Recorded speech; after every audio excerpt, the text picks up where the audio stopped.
In early 2015, a crew of veteran criminals converged on London's jewellery district. The core ringleaders were in their 70s and 80s, Brian Reader, 76, and Terry Perkins, 67, veterans of Britain's biggest 1980s gold robberies.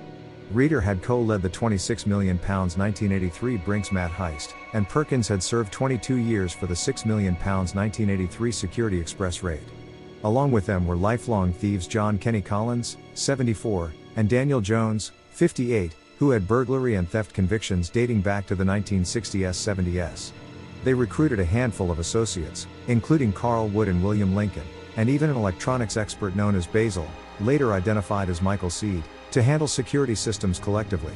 These men boasted a great deal of experience in planning and executing sophisticated crime. Over 3 years they meticulously prepared to steal millions of pounds of gems, gold and cash from the Hatton Garden safe deposit vault.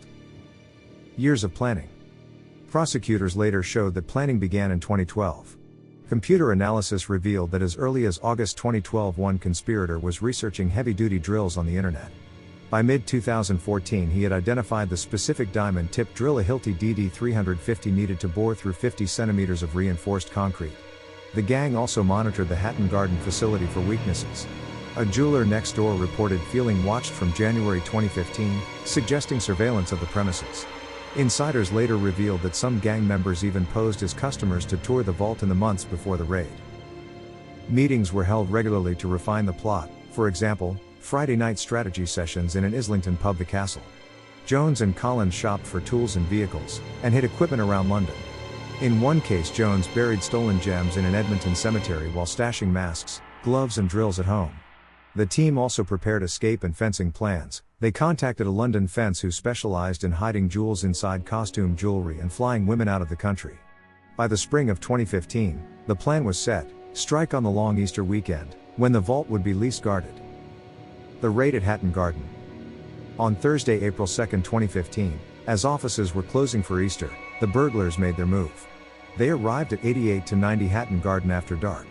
A red-haired man nicknamed Basil, later identified as Michael Seed, entered first, apparently using a set of keys or a covert tool to unlock the front door.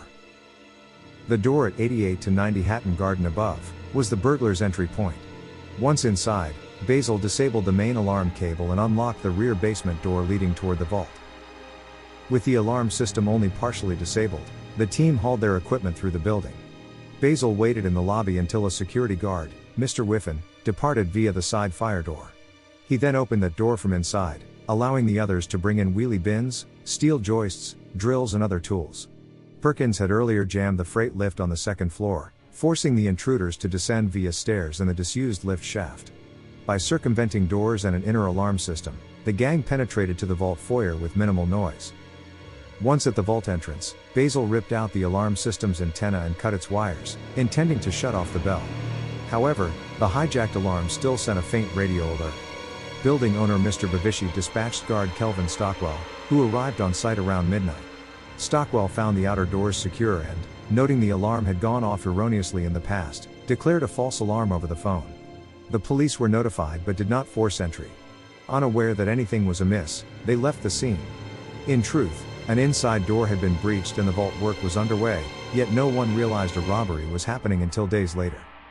Inside, the burglars encountered the vault itself, a metal door and two massive rows of bolted cabinets containing safety deposit boxes.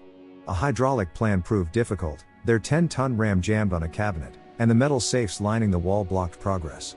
The elderly thieves worked to near exhaustion and growing frustrated. One undercover tape captured Carl Wood muttering in panic after hours underground. Nearly 11 hours after entering by dawn on Good Friday 3rd of April, the first attempt was abandoned. The men slipped out, leaving the vault untouched and no jewels taken. In the rush they left the rear exit propped open. The upstairs jeweler found it ajar early Friday and closed it, foiling one escape route. This mistake demoralized some of the older plotters. Reader and Wood, both said to have cold feet, did not return for the second attempt, but Collins, Jones and Perkins pressed on. On Saturday night, April 4, 2015, the burglars returned with a critical upgrade. Collins drove ahead in his Mercedes to scope the area, then rejoined the others sans Reader and Wood as they pulled up in a white van. Jones and Collins had purchased a second hydraulic pump. Jones signed the receipt for a new pump at midnight to replace the broken first unit. Once inside, they set the new ram against the cabinet they had been unable to move. With a sickening crash, the heavy safe fell outward, the ceiling above it sagged and bolts flew free. Behind the emptied space was the vault's thick concrete wall. Rather than force the locked vault door, the gang drilled. Using the high-powered Hilti drill they had specially acquired, they bored 3 adjacent holes through the 20-inch concrete, large enough for a man to crawl through. The final barricade was then easily accessed.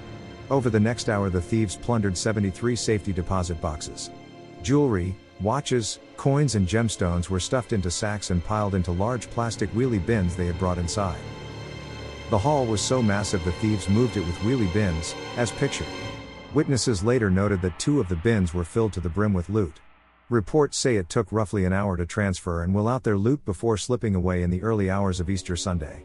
By dawn on 5th of April, the vault was ransacked and empty. The burglars had vanished into the holiday weekend, leaving nearly £10 million in gems and gold behind.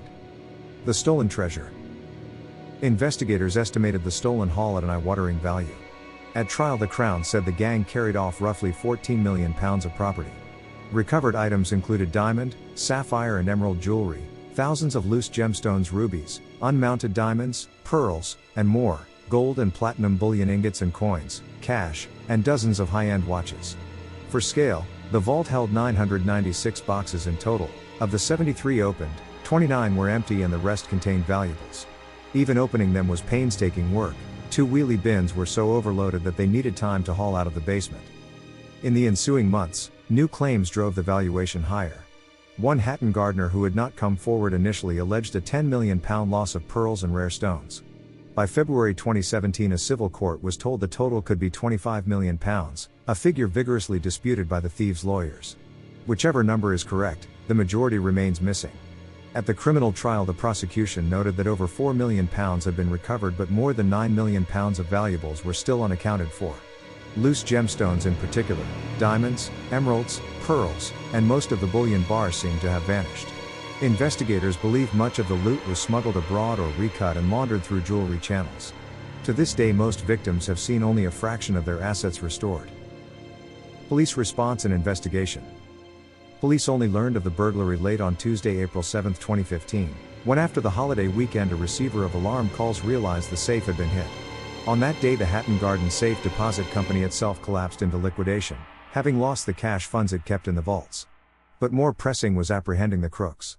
Scotland Yard's flying squad took over the case as one of Britain's largest burglaries.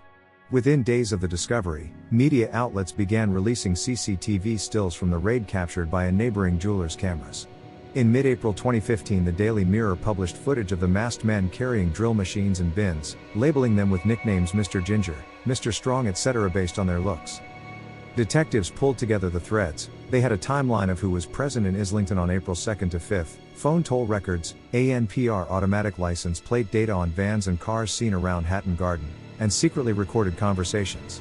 Indeed, years later it emerged that police had bugs in the cars of Collins and Perkins, and had been monitoring their calls and texts. By May 2015 the investigators had identified all 73 box owners and were tracing the property chain. Within a month of the raid, arrests began. On May 19, 2015, police took Brian Reeder, then 76, into custody. Over the next months nearly all suspects were charged. In November 2015 authorities charged Collins, Jones, Perkins and others Wood, Lincoln, Harbinson and Doyle with conspiracy to burgle and related offenses. Michael Seed, the elusive Basil, remained at large until March 2018. By then 9 men had been identified as participants or conspirators.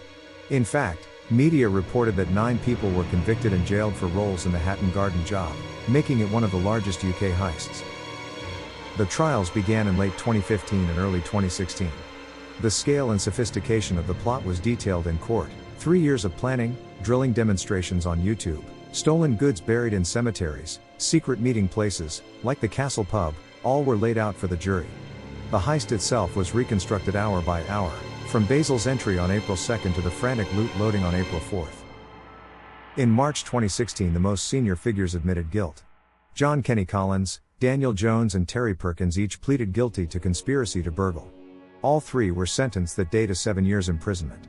The jury then heard the cases of Carl Wood and William Lincoln, who after trial were found guilty of burglary and money conspiracy. Wood received 6 years and Lincoln 7 years. Hugh Doyle, guilty of handling stolen property, was given a 21-month sentence, suspended for 2 years. John Harbinson was acquitted of all charges. Brian Reeder initially tried to play a minor role, but witnesses placed him at the scene and planning meetings. In March 2016 he was convicted of burglary and sentenced to 6 years 3 months. Of the men sentenced, Perkins died in prison of old age and illness in February 2018. 4 years after the heist, in March 2019, Michael Seed, then 61, finally came to trial. As the wired-up electronics specialist who had entered with keys and disabled alarms, Seed was found guilty and given 10 years 8 years for the conspiracy, concurrent.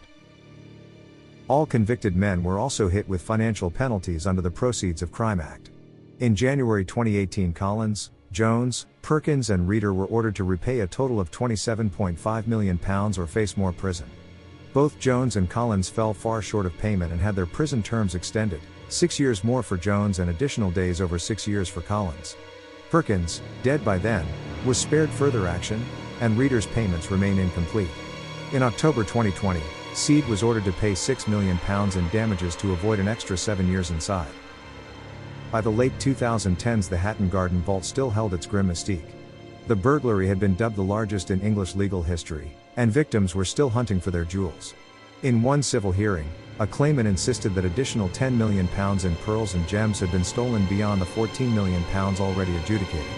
The company that owned the vault filed for liquidation on September 1, 2015, and efforts to reimburse box holders have largely failed.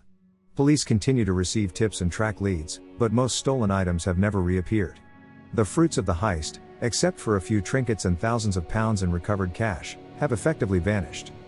In the end, Hatton Garden's clients were left to cope with extraordinary loss.